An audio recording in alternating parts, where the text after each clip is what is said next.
Assalamualaikum warahmatullahi wabarakatuh. Perkenalkan, nama saya Roifah dari Fakultas Ekonomi, Prodi Akuntansi, kelas non-reguler, mata kuliah agama. Pada kesempatan kali ini, saya akan memaparkan tentang tugas dan tanggung jawab manusia sebagai Khalifatul fil ardh. Setiap manusia pada hakikatnya memiliki tugas untuk beribadah kepada Allah Subhanahu wa Ta'ala. Bermula dari suatu ayat Al-Quran, yaitu surat Al-Baqarah ayat 30 yang berbunyi, A'udzubillahi minasyaitonirrajim, Bismillahirrahmanirrahim. Wa idza qala rabbuka lil malaikati inna ja'il fil ardi khalifatan qalu atja'alu fiha man yafsidu fiha wa yasbihu ad-dama wa nahnu nusabbihu bihamdika wa nukhadsu laka qala inna a'lamu ma la ta'lamun, yang artinya, ingatlah ketika Tuhanmu berfirman kepada malaikat, sesungguhnya aku hendak menjadikan seorang khalifah di muka bumi. Mereka berkata, mengapa engkau hendak menjadikan khalifah di bumi? Di bumi itu orang yang akan membuat kerusakan padanya dan menumpahkan darah. Padahal kami senantiasa bertasbih dengan memuji engkau dan mensucikan engkau. Tuhan berfirman, sesungguhnya aku mengetahui apa yang tidak kamu ketahui. Kata khalifah memiliki arti pengganti atau wakil. Kemudian jika dikaitkan dengan iradah atau keinginan Allah Subhanahu wa Ta'ala tadi, maka bermakna wakil Allah Subhanahu wa Ta'ala di muka bumi. Apakah tugas manusia sebagai khalifah?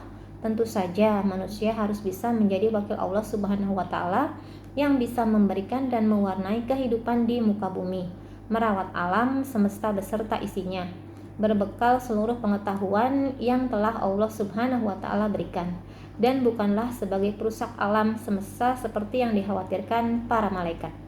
Dan benarlah ketika Allah Subhanahu wa Ta'ala telah melaksanakan apa yang menjadi irodahnya, maka terbentuklah manusia pertama yang diberi nama Adam. Cerita sebenarnya baru dimulai ketika sang Adam telah melanggar perintah Allah Subhanahu wa Ta'ala dan kemudian terusir dari surga dan diturunkan ke dunia sebagai konsekuensi dari dosa yang telah dilakukan. Maka sejak saat itu dimulailah sejarah manusia sebagai wakil Allah Subhanahu wa Ta'ala di muka bumi, dengan segala fasilitas yang telah diberikan Allah Subhanahu wa Ta'ala kepada Nabi Adam alaihissalam beserta keturunannya, demi terselenggaranya kehidupan dunia yang damai dan sejahtera, sebagaimana yang dikehendaki penciptanya.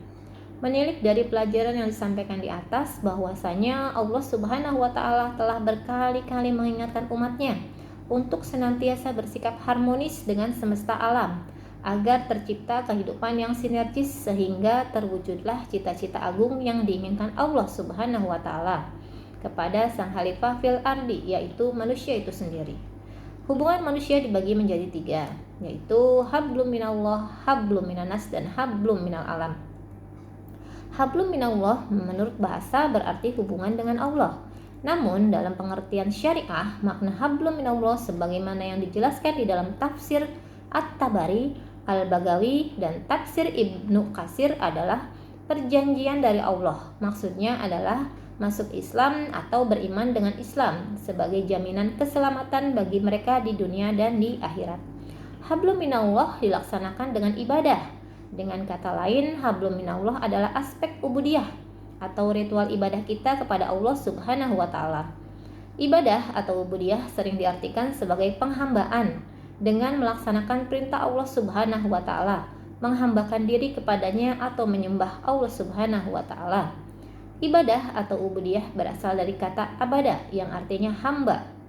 Contoh perilaku hablum minallah menurut Imam Ghazali yaitu 1. Menunaikan perintah syariat, 2. Rela dengan ketentuan dan takdir serta pembagian rezeki dari Allah Subhanahu wa Ta'ala. 3. Meninggalkan kehendak nafsunya untuk mencari keridhaan Allah Subhanahu wa Ta'ala. Firman Allah dalam surat Al-Zuriyat ayat 56 yang berbunyi, A'udzubillahi minasyaitonirrajim, Bismillahirrahmanirrahim. Wa ma khalaqtul jinni wal insa illa liya'budun, yang artinya, dan aku tidak menciptakan jin dan manusia melainkan untuk beribadah kepadaku atau untuk mengabdi kepadaku. Quran surat Az-Zariyat ayat 56. Manusia itu ada 4 macam. 1. Orang yang beramal ritual dan tidak berdosa sosial. Ia disebut orang yang beruntung. Yang kedua, orang yang tidak beramal ritual dan tidak pula berdosa sosial. Ia disebut orang yang merugi.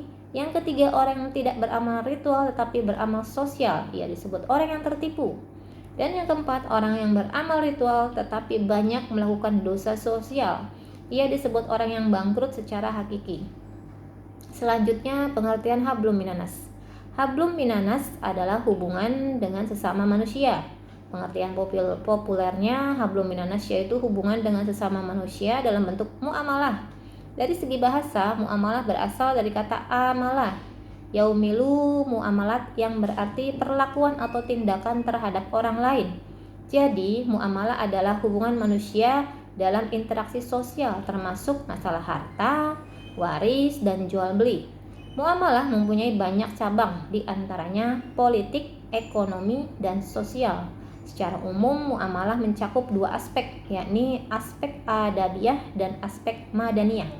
Aspek adabiyah yakni kegiatan muamalah yang berhubungan dengan akhlak seperti kejujuran, sopan santun, dan sebagainya. Aspek madaniyah adalah aspek yang berhubungan dengan kebendaan seperti halal, haram, subhat, mudarat, dan lainnya. Yang selanjutnya, pengertian hablum minal alam. Hablum minal alam adalah hubungan manusia dengan alam. Contoh perilaku hablum minal alam yaitu 1. Menjaga kebersihan lingkungan. 2. Mencegah penebangan liar. Yang ketiga, tidak mengeksploitasi alam. Hubungan manusia dengan alam semesta merupakan satu kesatuan yang tidak bisa dipisahkan satu sama lain. Manusia sebagai makhluk hidup tentu untuk mempertahankan hidupnya pastilah membutuhkan alam semesta sebagai tempat untuk hidup. Akan tetapi alam semesta akan dapat terjamin kelangsungan dan kelestariannya sangat bergantung pada manusia. Dalam konteks ilmu alam inilah yang disebut dengan simbiosis mutualisme, bahwa antara manusia dan alam semesta memiliki ketergantungan.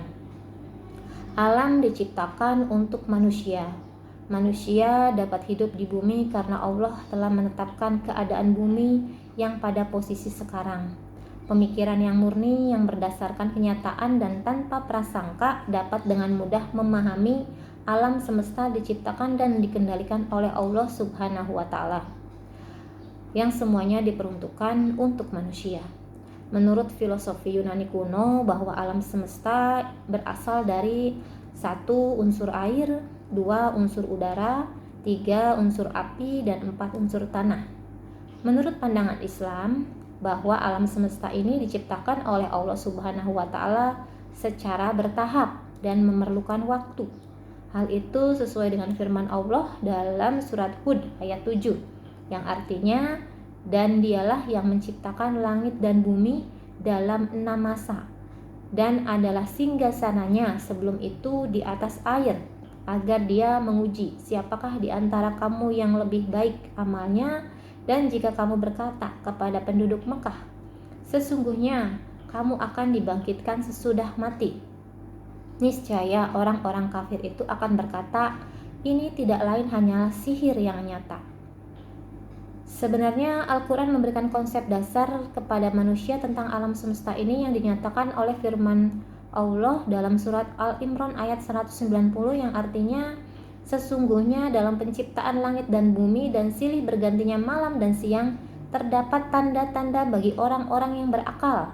Jadi alam semesta ini diciptakan oleh Allah dalam beberapa periode atau masa. Manusia dalam perspektif kekhalifahan, yaitu eksistensi manusia, merupakan perpaduan antara beberapa unsur yang tidak dapat dipisahkan. Menurut Ibnu Qayyim, hakikat manusia itu merupakan panduan antara beberapa unsur yang saling berkaitan dan tidak mungkin dipisah-pisah antara satu dengan yang lainnya. Beberapa unsur yang dimaksud adalah ruh, akal, dan badan. Demikianlah pemaparan saya tentang tugas kita sebagai tugas dan tanggung jawab manusia sebagai khalifatul fil ard. Kurang lebihnya saya mohon maaf. Saya akhiri dengan ucapan Assalamualaikum warahmatullahi wabarakatuh.